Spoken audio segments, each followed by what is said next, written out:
अगर आपका बच्चा भी सीडीएस और एनडीए की तैयारी कर रहा है सेना में जाने के लिए, तो आपको बता दें कि सीडीएस और एनडीए की परीक्षा दो तरह से होती है। एक होती है लिखित और दूसरी होती है एसएसबी इंटरव्यू। एसएसबी इंटरव्यू जो कि 5 दिनों तक चलता है, क्या इसे बिना अंग्रेजी के पास नहीं किया जा सकता? यही जानने के लिए चलिए आपको ले चलते हैं विंग कमांडर सुशील वाजपेयी के पास। सर, आप विंग कमांडर सुशील वाजपेयी हैं, आप साइकोलॉजिस्ट तौर पे भी रहे हैं और यहाँ के कोचिंग हेड हैं। हम आपसे जानना चाहेंगे कि एसएसबी की तैयारी कैसे करें और प्रोसीजर क्या है?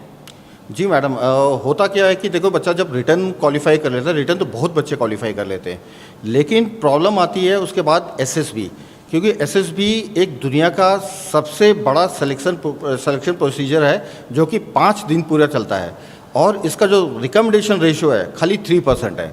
तो आप सोच सकते हैं कि किस तरह से बच्चे को, मतलब चारों तरफ से उसकी पर्सनैलिटी पूरी चेक करके, जैसे कि पहले भी बताया गया है कि मनसा जो कि साइकोलॉजिस्ट होता है, और वाचा जो कि एक इंटरव्यूइंग ऑफिसर लेता है, और कर्मणा जो कि एक जीटीओ ग्राउंड टेस्टिंग ऑफिसर लेता है। ये तीनों के अपने अपने टेस्ट होते हैं, जिसके बेसिस में इस बच्चे की साइकोलॉजी निकाली जाती है, उसका बिहेवियर पैटर्न देखा जाता है, और फिर उस बिहेवियर पैटर्न को कंफर्म किया जाता है जब वो ग्राउंड में कैसे बिहेव करता है। अगर वो भी उसके साथ मैच कर जाता है, और फिर इंटरव्यूइंग ऑफिसर जो होता है वो उससे सवाल करके, उससे इंटरव्यू लेकर, उससे बातचीत करके एंड उसकी साइकोलॉजी और उसका बिहेवियर पैटर्न निकालता है। जब तीनों एक साथ मैच हो जाते हैं तो कॉन्फ्रेंस में डिसाइड कर दिया जाता है कि वेदर इसको रिकमेंड किया जाए या ना रिकमेंड किया जाए।